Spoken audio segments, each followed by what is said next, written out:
सेठ रंगलाल कोठारी राजकीय महाविद्यालय राजसमंद बीएससी तृतीय वर्ष के लिए पेपर थर्ड में कि यूनिट फर्स्ट में एक टॉपिक है जीवन की उत्पत्ति। इस अध्याय का अध्ययन हमने 3 भागों में विभाजित करके कर रहे हैं और आज हमारे पास इसका तीसरा भाग है जिसमें हम जैविक विकास या बायोलॉजिकल इवोल्यूशन के बारे में पढ़ेंगे। इस अध्याय को आपके समक्ष प्रस्तुत कर रहा हूँ प्रेम सिंह चौहान, सह आचार्य प्राणीशास्त्र। जैविक विकास या बायोलॉजिकल इवोल्यूशन। पिछले अध्याय में हमने जीवन की उत्पत्ति के भाग 2 में रासायनिक उद्गम, जीवन के रासायनिक उद्गम के बारे में अध्ययन किया है। रासायनिक उद्गम की प्रक्रिया में न्यूक्लियोप्रोटीन्स का निर्माण और न्यूक्लियोप्रोटीन्स में उद्विकास का प्रक्रम स्थापित हो गया। उसके पश्चात उद्विकास से निर्जीव और सजीव के बीच की एक सीमा रेखा निर्धारित हो गई। बाद की घटनाओं को जीवन के जैविक विकास के अंतर्गत रखा गया है। 4 प्रावस्थाओं को पढ़ लेने के पश्चात 5वीं प्रावस्था हमारे पास आती है और 5वीं प्रावस्था कहलाती है प्रथम कोशिका। कोशिका को हम अध्ययन करें उससे पहले थोड़ा सा मैं कोशिका के बारे में बता देना चाहता हूँ। कोशिका जीवों की संरचनात्मक और क्रियात्मक इकाई है। संरचनात्मक इकाई इसलिए कि सभी प्रकार की संरचनाओं का निर्माण कोशिका करती है और क्रियात्मक इकाई इसलिए है कि जो कोशिकीय स्तर का उपापचयन होता है वह कोशिका के भीतर होता है। किंतु इन सब प्रक्रियाओं को संपन्न करने के लिए इनमें मैक्रोमोलिक्यूल्स जो होते हैं उनकी महत्वपूर्ण भूमिका होती है। मैक्रोमोलिक्यूल्स में कार्बोहाइड्रेट, प्रोटीन और लिपिड्स आते हैं। इसके अलावा न्यूक्लिक एसिड आते हैं। न्यूक्लिक एसिड और प्रोटीन मिलकर के इन्होंने न्यूक्लियोप्रोटीन बना दिया और न्यूक्लियोप्रोटीन्स के रूप में केंद्रक में ये पाए जाते हैं।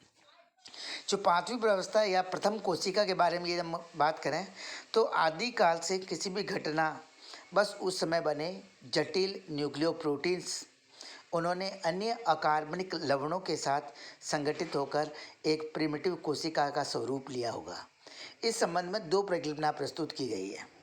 प्रथम परिकल्पना के अनुसार समुद्री जल में उपलब्ध खाद्य पदार्थों की कमी होने पर न्यूक्लियोप्रोटीन के बीच में एक प्रकार की स्पर्धा शुरू हो गई। न्यूक्लियोप्रोटीन्स के बीच में कंपटीशन चालू हो गया। उनमें म्यूटेशन आए, उत्परिवर्तन आए और उत्परिवर्तनों के कारण नए प्रकार के न्यूक्लियोप्रोटीन्स उत्पन्न हुए। वह अधिक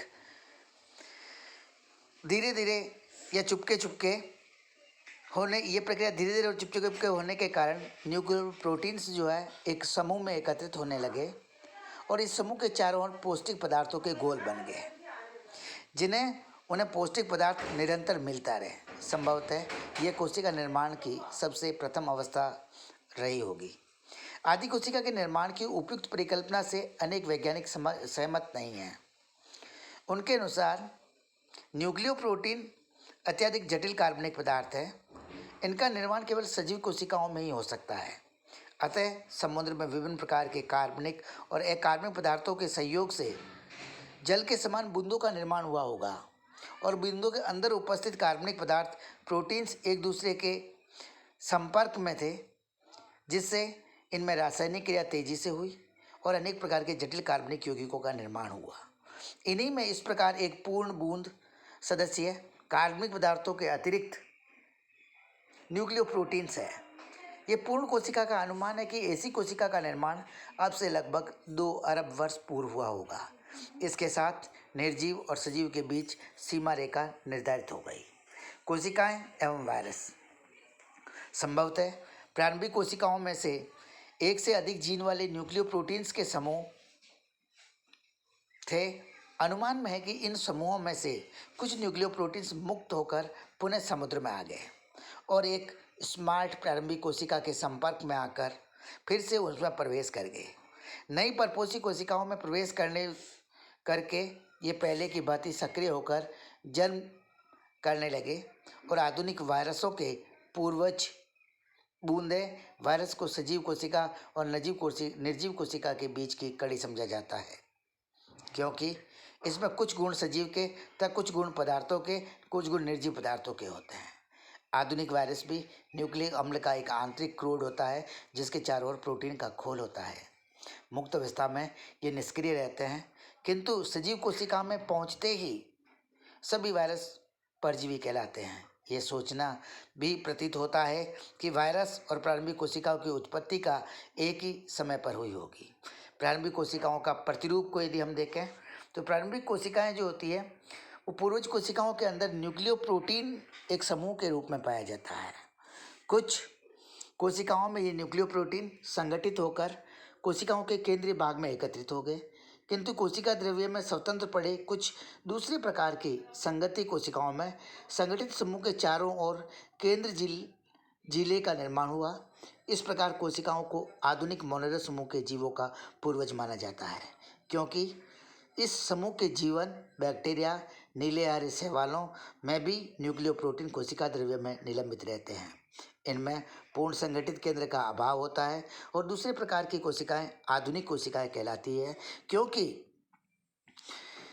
मानव को छोड़कर आजकल सभी पेड़ पौधे केंद्रक युक्त कोशिकाओं के द्वारा निर्मित होते हैं। छठी प्रावस्था आई तो इस छठी प्रावस्था में पोषण विधियों का विकास हुआ। जो कार्बनिक यौगिक उपयोग में आते गए, समुद्र में इनकी कमी बढ़ती गई। अपना अस्तित्व बनाए रखने के लिए पूर्वजों ने निम्नलिखित प्रकार की पोषण विधियों का विकास हुआ। निम्नलिखित प्रकार की पोषण विधियों में सबसे पहली जो पोषण विधि है वो कहलाती है परजीविता। समुद्र में भोजन की कमी होने पर कुछ कोशिकाएं या कुछ आदि कोशिकाएं अन्य कोशिकाओं के अंदर प्रवेश कर गई और भोजन ग्रहण करना शुरू कर दिया। ऐसे जीवों को परजीवी कहते हैं और आधुनिक परजीवी बैक्टीरिया, वायरस की उत्पत्ति इसी प्रकार से हुई है। दूसरी विधि में मृत जीविता है। कुछ कोशिकाओं को मृतक से हुई कोशिकाओं से भोजन ग्रहण करने में अधिक सुविधा हुई और वे भोजन ग्रहण करने की इस विधि को, मृत कोशिकाओं से जब भोजन ग्रहण करती है तो इस विधि को मृत जीविता कहते हैं। इस प्रकार के बैक्टीरिया में भोजन की इस विधि को अपनाया गया। तीसरी प्रकार की विधि में प्राणियों के समान जब एक कोशिका कुछ अन्य कोशिका दूसरी जीवित कोशिकाओं के भक्षण की विधि को अपनाया जाता है तो उस प्रकार का जो पोषण होता है वो प्राणी संपोषण कहलाता है। इसमें मुख्य रचनाएं विकसित हुई होंगी और उन्होंने संपूर्ण कोशिकाओं को निगलना शुरू कर दिया। भोजन प्राप्त करने की उपरोक्त तीनों विधियों द्वारा समुद्र के कार्बनिक भंडार में निरंतर खाली होता गया। उसमें ऐसा कोई भी साधन नहीं था जो भोजन की इस कमी होती हुई मात्रा को पूर्ति कर सके। अतः आवश्यकता थी कि कोशिकाओं के अंदर ही स्वयं भोजन का निर्माण हो और ये निम्न प्रकार से संभव हुआ। ये संभव हुआ रसायन संश्लेषण के माध्यम से और प्रकाश संश्लेषण के माध्यम से।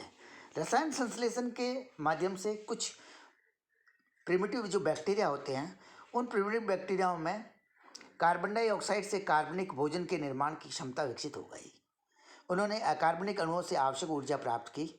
ऐसी जीवाणु कोशिकाओं ने गंधक, लोहा, नाइट्रोजन के यौगिक के रासायनिक प्रतिक्रिया की, जिनके फलस्वरूप ऊर्जा उत्पन्न हुई और यही ऊर्जा कार्बन डाइऑक्साइड और जल को संश्लेषित कर कार्बनिक भोजन के निर्माण में काम आई। भोजन निर्माण की विधि को रसायन संश्लेषण कहते हैं।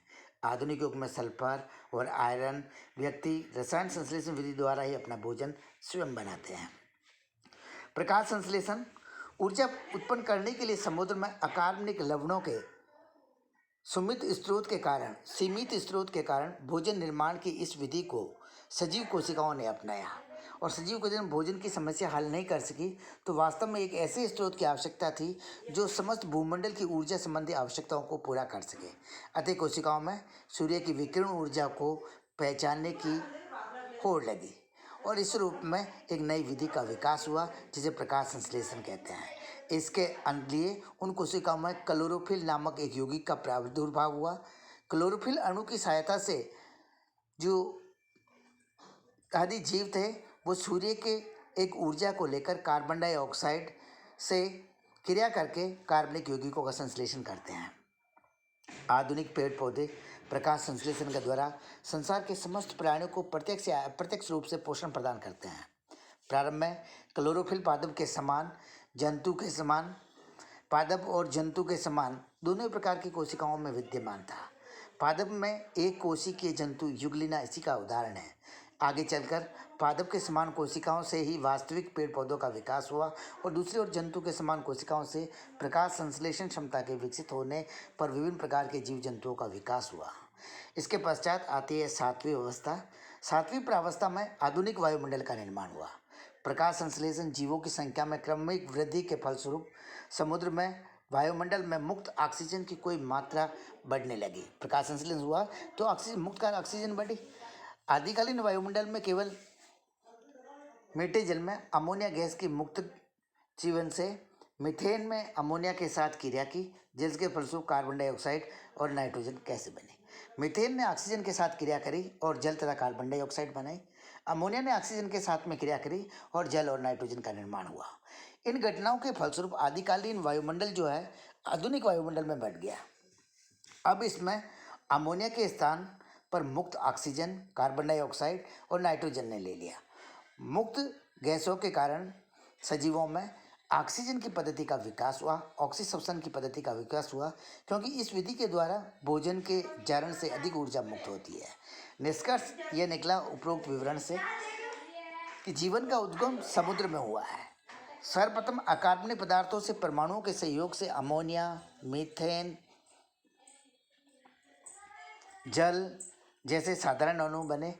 ये वर्षा के जल में घुलकर समुद्र में एकत्रित होते रहे और रासायनिक क्रियाओं के फलस्वरूप पॉलीसेकेराइड्स बने, वसा बनी, अमीनो अम्ल बने, बाद में प्रोटीन्स और न्यूक्लिक अम्ल बने और बाद में उनसे जाकर प्रोटीन और न्यूक्लिक अम्ल से न्यूक्लियोप्रोटीन और उसके विभिन्न प्रकार के समूह एकत्रित हो गए, जिनमें जीन्स केंद्रक की प्रारंभिक कोशिकाएं का जन्म हुआ, जिससे प्रारंभिक कोशिकाओं में उत्परिवर्तन हुआ और उद्विका से पेड़ पौधों और जीव जंतुओं की उत्पत्ति हुई और विकास परिवर्तन अभी भी जारी है और ये जब तक जारी रहेगा तब तक कि पृथ्वी पर जीवन नष्ट न हो जाए। बायोलॉजिकल इवोल्यूशन में आज इतना ही आपके समक्ष प्रस्तुत कर रहा हूँ। आज का असाइनमेंट या गृह कार्य है, आधुनिक वायुमंडल के निर्माण में कौन सी क्रियाएँ हुई, इनका वर्णन कीजिए। जैविक विकास की विस्तृत व्याख्या कीजिए। एक बार मैं पुनः आपके जीवन के उद्विकास के साथ कितनी प्रावस्थाएं थी वो रिपीट कर लेना चाहता हूँ। समराइज्ड वे में जो प्रिमिटिव एनवायरनमेंट था उसमें कार्बन, हाइड्रोजन, ऑक्सीजन और नाइट्रोजन से सबसे पहली प्रावस्था आई, जिनसे कार्बन, हाइड्रोजन, ऑक्सीजन और नाइट्रोजन ने क्रिया करके मीथेन, जल और अमोनिया का निर्माण हुआ। सेकेंड अवस्था में अमीनो अम्ल, शर्करा, वसा अम्ल, प्यूरिन्स और पिरिमिडिन्स बने। जब तीसरी अवस्था आई तो न्यूक्लियोटाइड्स, न्यूक्लिक अम्ल, प्रोटीन, एंजाइम्स और लिपिड्स का निर्माण हुआ। चौथी प्रावस्था में न्यूक्लिक एसिड और प्रोटीन मिलकर के न्यूक्लियोप्रोटीन्स बने, जिनमें उत्परिवर्तन हुआ। इसी समय में जनन और पोषण की विधियाँ विकसित हुई। पांचवी प्रावस्था में प्रारंभिक सेल बनी, सेल का संश्लेषण हुआ, वृद्धि हुई, परिवर्तन हुआ, विभाजन हुआ और क्षय की अवस्थाएं डेवलपमेंट हुई। छठी प्रावस्था में जो प्रारंभिक कोशिकाएं थी वे पोषण ग्रहण करने के मूल उसमें विकसित हुए। परजीवी प्रकार से भोजन को ग्रहण करना, मृतजीवी प्रकार से भोजन को ग्रहण करना या प्राणियों के समान या तो रसायन संश्लेषण करना या फिर प्रकाश संश्लेषण। और सातवीं प्रावस्था में जो आधुनिक वायुमंडल है उसमें निर्माण हुआ। इसमें जो वायुमंडल थे उसमें ऑक्सीजन आ गई, इसलिए जीवों में ऑक्सीसब्शन की पद्धति डेवलप हुई और ऑक्सीसब्शन के माध्यम से ये अधिक ऊर्जा उत्पन्न करने लगे। ये पूरी की पूरी समराइज्ड सारणी है जो आपको जीवन के उद्गम की संपूर्ण जो है सातों प्रावस्थाओं को यहाँ दर्शाया गया है। आज का वीडियो यहीं पे समाप्त होता है। वीडियो को देखने के लिए आपका बहुत बहुत धन्यवाद। अपेक्षा करते हैं वीडियो आपके लिए उपयोगी होगा।